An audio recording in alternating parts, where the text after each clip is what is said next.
اعوذ باللہ من الشیطان الرجیم بسم اللہ الرحمن الرحیم۔ ناظرین اکرام، خالق کائنات اللہ رب العزت نے ہر جاندار کے لیے موت کا وقت اور جگہ متعین کر دی ہے، اور موت ایسی شے ہے کہ دنیا کا کوئی بھی شخص، خواہ وہ کافر ہو یا فاجر، حتیٰ کہ دہریہ ہی کیوں نہ ہو، موت کو یقینی مانتا ہے۔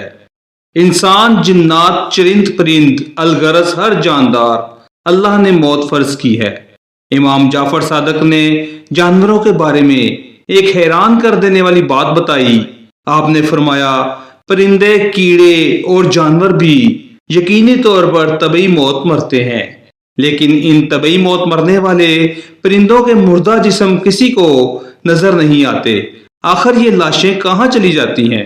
مثلاً ہمارے علاقوں میں بے شمار پرندے، بلیاں، چوہے اور دوسرے جانور پائے جاتے ہیں۔ یہ جانور بھی اپنی طبعی موت مرتے ہیں۔ روزانہ ہزاروں پرندے اور دوسرے جانور مرتے ہوں گے، لیکن ان کے مردہ جسم ہمیں کیوں نظر نہیں آتے؟ البتہ ان مردہ جانوروں کی لاشیں ہمیں نظر آتی ہیں جو قید میں مر جائیں یا جنہیں زہر دے دیا گیا ہو، یا شکاری نے یا کسی دوسرے پرندے نے اسے گھائل کیا ہو۔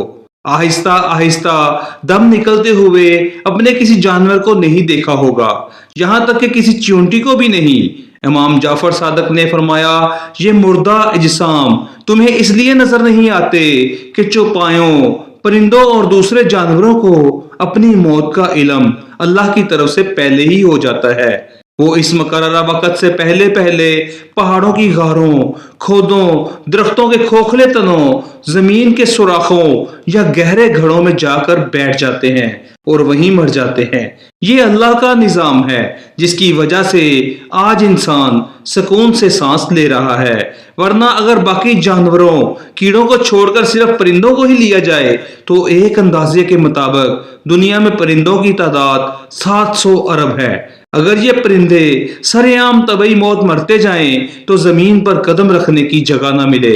ہر طرف ان کے مردہ جسم جو گندگی اور بے شمار بیماریوں کا سبب بنے، اور تم اپنے پروردگار کی کون کون سی نعمتوں کو جھٹلاؤ گے۔ ناظرین کرام، ہماری آج کی ویڈیو کا مقصد یہ پتہ لگانا ہے کہ آیا حضرت اسرائیل علیہ السلام ہی انسانوں کی طرح جانور اور پرندوں کی روح کو قبض کرتے ہیں، یا پھر ان کے لیے اللہ تعالیٰ نے کسی اور فرشتے کی ڈیوٹی لگائی ہے؟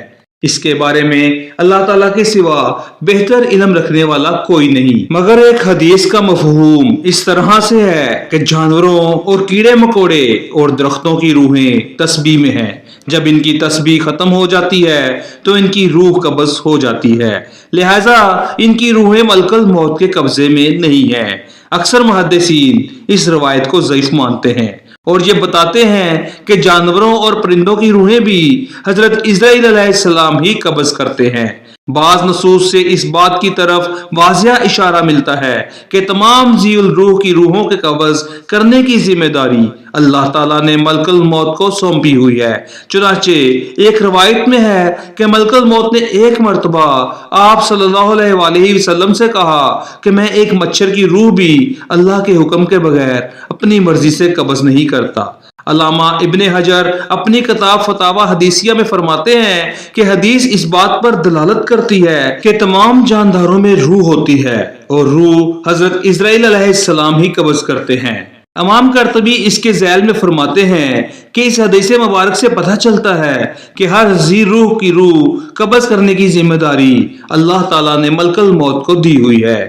نیز امام مالک بن انس رحمت اللہ علیہ سے دریافت کیا گیا کہ آیا مچھروں کی روح بھی ملک الموت قبض کرتے ہیں؟ تو انہوں نے دریافت کیا کہ کیا ان میں جان ہے؟ جواب دیا گیا جی ہاں۔ تو آپ نے فرمایا کہ بس پھر ان کی جان بھی ملک الموت ہی قبض کرتے ہیں، کیونکہ قرآن پاک میں ہے کہ اللہ جانوں کو ان کی موت کے وقت وفات دے دیتا ہے۔ جانوروں کو مرنے سے پہلے موت کے بارے میں پتہ چل جاتا ہے۔ اس کے بارے میں بھی محققین کے بارے میں اختلاف پایا جاتا ہے۔ حضرت موسیٰ علیہ السلام کے دور کی ایک حکایت ہے کہ جس کو مولانا روم نے اپنی کتاب رومی میں لکھا ہے کہ ایک مرتبہ حضرت موسیٰ علیہ السلام سے کسی نے کہا کہ میرے گھر میں ایک کتا اور بلی ہے، میں ان کی بولی جانتا ہوں۔ جب ان کو معلوم ہوا کہ کتا اور بلی دوسروں کے مرنے کی باتیں کرتے ہیں تو وہ کہتے ہیں کہ کل گھوڑا مر جائے گا، تو ویسا ہی ہوتا ہے۔ یہ ایک مخصوص روایت ہے، لیکن جانوروں اور پرندوں کو اپنی موت کے بارے میں پہلے ہی پتہ چل جاتا ہے۔ ناظرین کرام، اب ہم آپ کو بتاتے ہیں کہ کیا جانور اور پرندے بھی اپنے مرنے والوں کی موت پر روتے ہیں؟ جانور اور پرندے بھی اپنی مرنے والوں کی موت پر روتے ہیں۔ ایک کوے کی بات کرتے ہیں کہ جب کسی کوے کی موت آ جاتی ہے تو اس کی لاش پر بے شمار کوے اکٹھے ہو کر روتے ہیں۔ کوے کئی دن تک سوگ کرتے رہتے ہیں۔